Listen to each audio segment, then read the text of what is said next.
We are going to move on and animate this text that we see as our placeholder. Whoops, you can go back. Okay, back in After Effects, we're going to be animating this text. We want it to come in from the left and slide into this position where it is pretty quickly within the first few frames of this. So we're going to animate this so that over the course of the first 12 frames, and 12 frames is basically a half of a second, so it's awfully fast, they're sliding in from the left and they're landing at their current position. So we're going to take our playhead in the timeline down here ahead to 12 frames. So you can drag it or you can type in 12 over here in the timeline. We're going to select the name layer and we're going to hold down Command and also select the title layer so that both of those are selected. And then we're going to push the letter P for position and we're going to get our position option to show up. What we want to do is select the stopwatch next to position for one of them, and it's going to turn on for the other one because they're both selected. And we're going to tell it, what that told it is that at this point, at 12 frames into it, they should both be positioned literally where they are right now, which is at 229 is their horizontal coordinate. That's where we want them at 12 seconds. Now what we want to do is go back to the start of our timeline. So Command Option left arrow or hit the home key or scrub your playhead back to the 0 point. Now we're going to tell them individually where they start. So we're going to deselect both of them, click in the gray area down here, and we're going to just start with the name. And that one we're going to change our horizontal position of that to be 0 and then hit return. So you can see that pulls it all the way over to the edge of our background. So when this animation starts, this is where it is. 12 frames later, it's going to be pushed over to this, to being flush with the title where it used to be. That's the animation right there. Now we want to select the title and we want to change its starting position to be 100 and then hit return. Notice that's going to pull it over a little bit, but we're not starting all the way flush over here. So it starts here and then over the course of the first 12 frames it's going to move over to be at that position right here. Okay, so we set our 2 keyframes for that.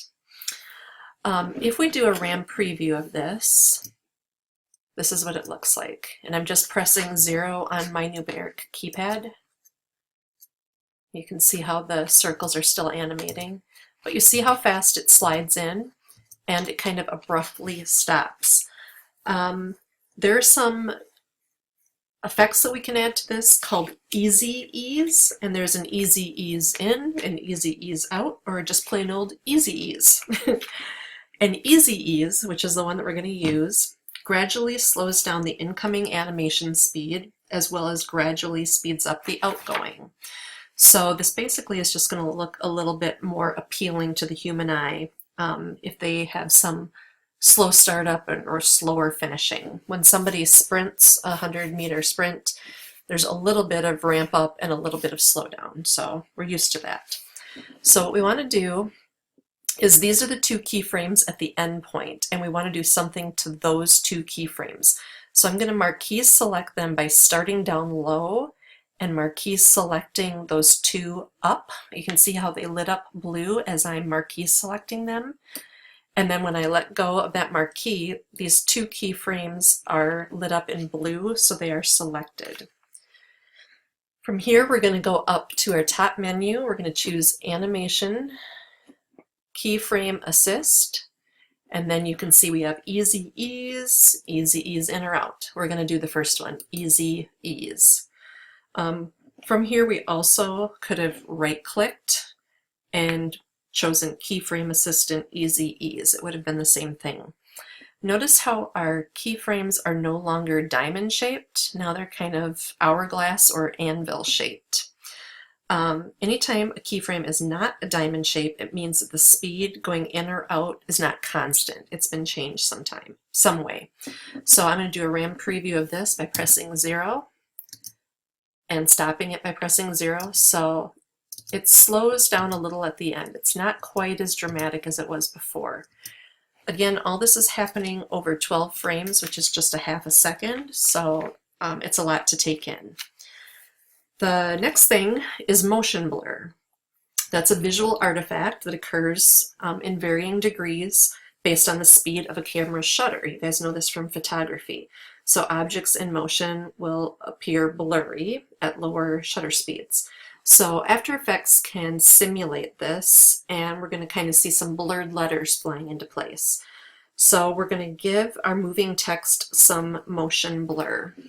So down here again in our lower third template that we're working on, we are going to take our playhead from 0 to 3. So Control or Command right arrow 3 times, 1, 2, 3. Or you can just type in 3 right over here, or you can drag it until you see 3. So we're 3 frames in. That's where we want our playhead. I'm sorry. This is my normal cold. I am, knock on wood, not sick. All right. At this point, we want them to look like they're moving fast and give them some motion blur. So we need to go back down here and look at all of these toggles again, all these different columns. And again, if you don't see this view, remember that this toggle switches button could be showing you one of these 2 views. Go to the one where you see all these options. All right, the one that we want to activate to show this blur is this bouncy ball right here. It says motion blur. It will simulate shutter duration. So we want to turn on that for the name and the position. And I want you to notice that this one also lit up. This enables motion blur overall. And in older versions, as in last year even, we had to go and click on this on purpose to enable it. Now it seems to be lighting up the minute you activate these 2. So that's good. We can actually see that. If I were to turn this off for some reason, you could see how it's clean. It doesn't show the motion blur, but when we turn this master button on, that's going to enable motion blur for all layers that have the switch set. And I'm glad they got that working where you don't have to do it twice. So both layers are selected, and we added the motion blur to both layers.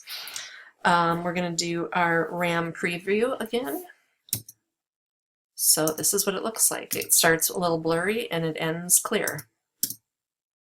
All right, so we successfully animated the names as well. So from here, we're going to save our project. And if you're saving by page numbers for any reason or whatever, this is page 225. All right, we have one last thing to do to this lower third graphic to make it unique before we start personalizing it for our poolside video and adding it back into our Premiere file. So we're going to work with some of the animation presets that exist in After Effects. So we don't have to always create these by hand. There are tons of them already built in the animation presets. You can buy more, you can download more for free. Lots of options. So the first thing that we need to do is make sure that name and title are both still selected down here. If not, select them both. And then let's get our playhead back to the starting point. So drag it back to 0, hit your home key, Command Option left arrow, whatever it takes.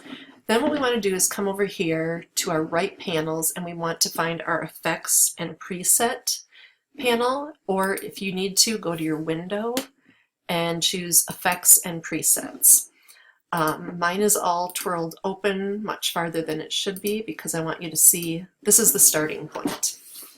So here are all the different effects and presets that exist. You can imagine that you can have quite a bit of fun looking through these. We are going to work with animation presets, so we're going to twirl this option open, and then we're going to work with text animation. We're going to twirl this one open. And then we're going to see the options for animate in. And you would think, oh, there's only one. Nope, there's a whole lot of them. All of these are different ways to animate in. These are presets. If you want to browse these and see what they look like, from the Effects and Presets tab menu, the little 3 lines right here, if you click on this and you say Browse Presets, it's going to launch Bridge. And from in Bridge, you can look at different options. So in the presets, I double-clicked this folder open, and then I also went to text, I double-clicked that one, and then I double-clicked the animate in. And here are previews of each of them. Now you have to be careful because if I were to double click on this one, it would apply it back in After Effects. I don't want to do that. I'm just looking at them, so I'm basically just single clicking or arrowing around. In theory, this should be a live preview, and I'm not sure why that's not happening right now. Maybe it is for you, but at least you can kind of see drop in by character. Oh, I kind of get that. Or an eye chart. Who knows what this one does? So you get a little bit of a preview. I am going to minimize Bridge, and I did not double click, so I didn't apply anything. However, I do want to do it for real in After Effects here. So with those 2 layers identified, I'm going to come in here and I'm going to double click on the fade up characters, and that is going to apply it to the selected text. I'm going to come down here to the lower third graphic template to make sure that this is active, and I want to show you how that preset automatically added keyframes for us. The U, letter U, like umbrella key, will twirl open all of the different keyframes that have been added, and right now we can see that at the 2-second mark some new keyframes were added.